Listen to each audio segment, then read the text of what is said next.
जिस तरीके से हम लोग पिछले साल 8 दिन बंद किए थे चीनी मिल और उसके बाद अपना भुगतान वसूल किए थे, इस बार फिर हम बंद कर देंगे और जब तक भुगतान नहीं हमारा कर देंगे तब तक चीनी मिल हम नहीं चालू करने देंगे। पिछले साल हम लोग बंद किए थे 8 दिन कुदुरखी चीनी मिल बंद किए, तो यही सरकार के जो चंद प्रतिनिधि सांसद और इनके मंत्री बताए कि ऐसा अध्यादेश आ गया है कि 14 दिनों में भुगतान मिल जाएगा। मैं ये पूछना चाहता हूँ अध्यादेश कहाँ गया आपका? आज 5 जनवरी के बाद में किसानों का पैसा नहीं मिल पा रहा है। 14 दिन वाला वो जो है आपका जो लच्छेदार भाषण था वो कहाँ चला गया? क्यों झूठ बोलते हैं आप इतने बड़े पद पर होने के बावजूद जो है? और ये नेता सांसद हैं, ये चीनी मिल से दलाली करने के बाद में अपना उल्लू सीधा करते हैं। इन पर कोई विश्वास नहीं है क्योंकि ये लोग सब नेताओं के सह पर अपनी मिल चलाते हैं और ये सोचते हैं कि जब आका हमारे पीठ पर हाथ रखे हैं तो ये किसान का कहीं पे है। जय जवान जय किसान के जब नारे लगते हैं तो गर्व से छाती चौड़ी हो जाती है, लेकिन दुर्भाग्य ये है कि जवान तो जय है लेकिन किसानों की जय नहीं हो पा रही है। वो किसान जो एक सीज़न पूरे अपने खेतों में मेहनत करता है, पूरे घर परिवार के साथ लग के फसल तैयार करता है, उसके बाद उसको बेचता है, लेकिन दुर्भाग्य ये है कि बेचने के बाद भी अपने भुगतान के लिए उसको लड़ना पड़ता है। पहले खेतों में मेहनत करता है, उसके बाद किसी तरह वो मील तक अपने फसल को पहुंचाता है, उसके बाद भुगतान के लिए भी उसको मील के दरवाजे पे खड़े होकर लड़ना पड़ता है। कई बार देखा गया है कि चीनी मिल को लेके आवाज़ उठती रही है कि समय समय पर भुगतान नहीं हुआ है। आज भी अवध केसरी सेना के कुछ लोग यहाँ पे जिलाधिकारी कार्यालय पे मौजूद हैं, इन्हीं से जानते हैं क्या है मामला। भैया आप आज आप लोग जिलाधिकारी कार्यालय पे आए थे, क्या मामला चल रहा है? पिछले सत्र का जो बजाज कुदुरखी चीनी मिल है ये पिछले सत्र का बकाया भुगतान नहीं कर रही है। इस बेसिक पर हम लोग आज जिला अधिकारी को जो है ज्ञापन दिए हैं और गन्ना जिला अधिकारी को ज्ञापन दिए हैं और ये बताए हैं उनसे कि जो पिछले सत्र का भुगतान है जो कुदुरखी बजाज चीनी मिल 5 जनवरी तक भुगतान की है, इसके बाद का भुगतान बकाया है और पिछले साल का भुगतान अगर नहीं किए तो नए सत्र की पेराई चालू करने का बजाज चीनी मिल को कोई अधिकार नहीं है। और कब का पैसा बाकी है? अभी कितना भुगतान बचा हुआ है? किस सत्र का बचा हुआ है? पिछले साल 5 जनवरी तक का ये भुगतान किए हैं और 130 करोड़ रुपए के ऊपर अभी बकाया है जो अभी देना है। और जब ये भुगतान कर देंगे तो ये चीनी मिल चालू करें, और अगर ये भुगतान बजाज कुदुरखी चीनी मिल नहीं कर रही है तो चीनी मिल चालू करने का कोई अधिकार नहीं है। पूरा किसान, पूरे गोंडा के किसान कुदुरखी बजाज चीनी मिल का विरोध करेंगे। और जिस तरीके से हम लोग पिछले साल 8 दिन बंद किए थे चीनी मिल और उसके बाद अपना भुगतान वसूल किए थे, इस बार फिर हम बंद कर देंगे और जब तक भुगतान नहीं हमारा कर देंगे तब तक चीनी मिल हम नहीं चालू करने देंगे। जिलाधिकारी महोदय से आप मिले, क्या आश्वासन मिला है? जिला अधिकारी महोदय ने पूरी गंभीरता के साथ हमारी बात सुनी है और ये आश्वासन दिया है कि इस मामले पे मैं जो है आगे ऊपर अधिकारी से और इसके बाद में जो चीनी मिल प्रशासन है इनसे बात करके और इन पर दबाव बनाता हूं और किसानों का भुगतान जो है कराने में मैं आपकी मदद करूंगा। जो है इतनी बात वो कहे हैं जो है। अच्छा, आप लोग ने किसी जनप्रतिनिधि से कोई कनेक्शन बनाने की कोशिश नहीं की कि आप उनका सपोर्ट लेके सरकार तक अपनी आवाज़ पहुँचा पाएँ? देखिए, मैं गोंडा से हूं, आप लोग भी गोंडा से हैं और जानते हैं गोंडा में राजनीति का स्तर कितना नीचे गिरा हुआ है। यहाँ के जनप्रतिनिधि जो भी हैं, आज ये कोई नया बात थोड़ी है कि कुदुरखी बजाज चीनी मिल पैसा नहीं दे रही है। ये जब से मिल ये चालू हुआ है केवल 2 साल ये सही भुगतान की है। इसके बाद में गोंडा की राजनीति इतनी हावी हो गई है कि जितने भी यहाँ के नेता हैं सब कुदुरखी बजाज चीनी मिल से दलाली खाते हैं और कुदुरखी बजाज चीनी मिल के दम पर, ये दलाली के दम पर ये बड़े बड़े होटल, बड़े बड़े स्कूल और बड़े बड़े अपने जो है मकान खड़े करते हैं। ये सब दलाली के पैसे से जो है खड़ा किए हुए हैं, ये सब दबंगई के पैसे से खड़ा किए हैं। ये क्यों बोलेंगे? इनको तो मिल चालू होगी तो इनको मुनाफा आएगा, इनका जन्मदिन आएगा, इनको मोटा पैसा मिलेगा, इनके स्कूल में कोई कार्यक्रम होगा मोटा पैसा मिलेगा। ये काहे को रोकेंगे? हम किसानों का दर्द ये कभी जनप्रतिनिधि नहीं समझ सकते क्योंकि लगातार करीब 10-12 सालों से हम लोग ये झेल रहे हैं।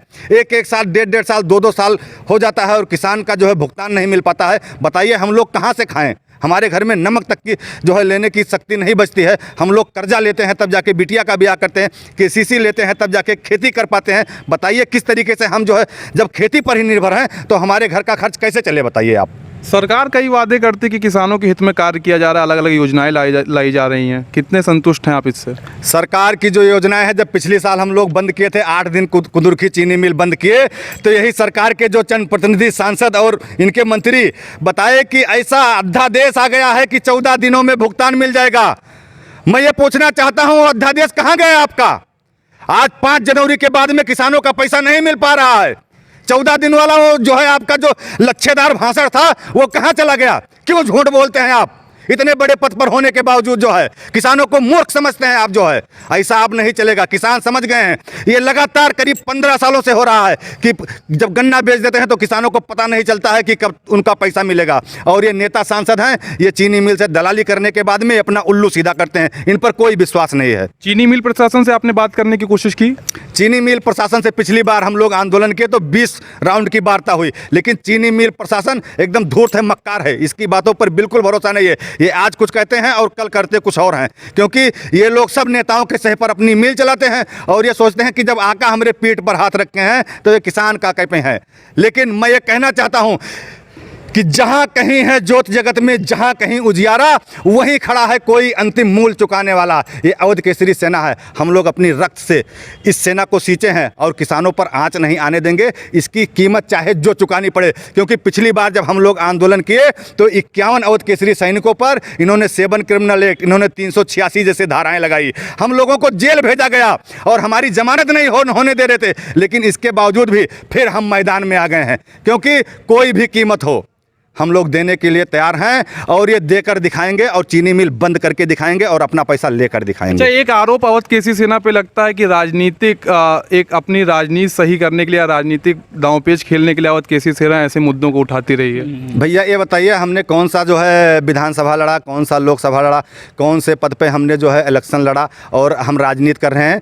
यहाँ पे ऐसा ही होता है। गोंडा में अगर कोई भी लड़का, बहुत से मतलब जो है युवा साथी हैं, या आप घनश्याम शुक्ला जी का उदाहरण ले लीजिए, लाठी जी का ले लीजिए, ओम प्रकाश जी का उदाहरण ले लीजिए, ऐसे तमाम उदाहरण जो समाज के लिए, गरीबों के लिए कार्य कर रहे थे, इनकी हत्या हो जाती है। ये गोंडा है, यहाँ पे आरोप लगेंगे क्योंकि ये जो घटोत्कच टाइप के नेता यहाँ पे बैठे हुए हैं, यही इनका एक्सीडेंट करा देंगे या जेल भिजवा देंगे। मेरे ऊपर 11 मुकदमा लिखाया गया, मुझको 4-4, 5-5 बार जेल भेजा गया। आखिर मैं कोई पाप कर रहा हूं? मैं 1058 यूनिट ब्लड जो है यही गोंडा में हम लोगों ने डोनेट किया। क्या पाप किया? जिला अधिकारी महोदय, सीएमओ जो है, भाजपा के जो मंत्री राम कुमार चौहान, ये सब अवध केसरी सेना को सम्मानित कर चुके हैं। अभी जो श्री राम ग्लोबल अवार्ड है उसमें 76वां स्थान जो है अवध केसरी सेना का आया है। 149 लोग सम्मानित होंगे, जिसमें 76वां स्थान अवध केसरी सेना का है।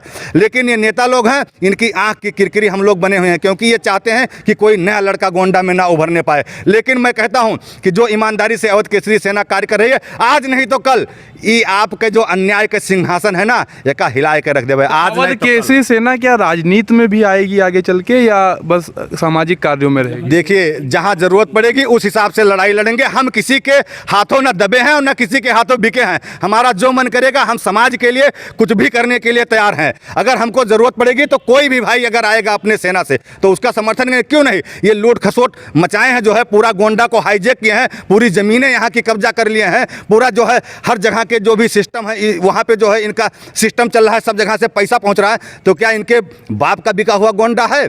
ऐसा कदापि नहीं चलने देंगे हम लोग। अगर जरूरत पड़ी तो बहुत से भाई हैं जो राजनीति में अच्छा कर रहे होंगे, उनका समर्थन करेंगे, क्यों नहीं करेंगे। अच्छा, ये जो किसान वाला मुद्दा आपने चीनी मिल का उठाया, भुगतान नहीं हुआ, आज आपने यहाँ पे ज्ञापन दिया, कुछ आश्वासन मिला होगा, अगर कार्रवाई नहीं होती है तो आगे की क्या रणनीति रहेगी अवध केसरी सेना की? देखिए, इस पर हम लोग फिर पुनः बैठक करेंगे। अभी हमारी जो है परसों के दिन बैठक थी और इस पर बैठक करेंगे और फिर विचार करेंगे, क्योंकि हम लोग बिना रणनीति बनाए कोई कार्य नहीं करते हैं। अगर ये भुगतान नहीं किए तो फिर वही चीज़ है कि हम लोगों को जो है रोड पर उतरना पड़ेगा, चीनी मिल के गेट पर फिर हमको बैठना पड़ेगा और अपने हक के लिए हमको चीनी मिल बंद करना पड़ेगा। चाहे ये मुकदमा लिखें, चाहे लाठीचार्ज करें, चाहे गोली मारें, कुछ भी करें, फिर हम अपना ज़बरदस्ती हक लेंगे। आपने देखा कि अवध केसरी सेना के अध्यक्ष हैं, इन्होंने खुली चेतावनी दी है कि अगर भुगतान समय से नहीं होता तो ये नया सत्र नहीं चलने देंगे। जिस प्रकार से पिछले साल इन्होंने विरोध किया था, दोबारा से ये किसानों के साथ सड़कों पे आके विरोध जताएंगे। आप देखते रहिए इंटरनेट की आवाज़।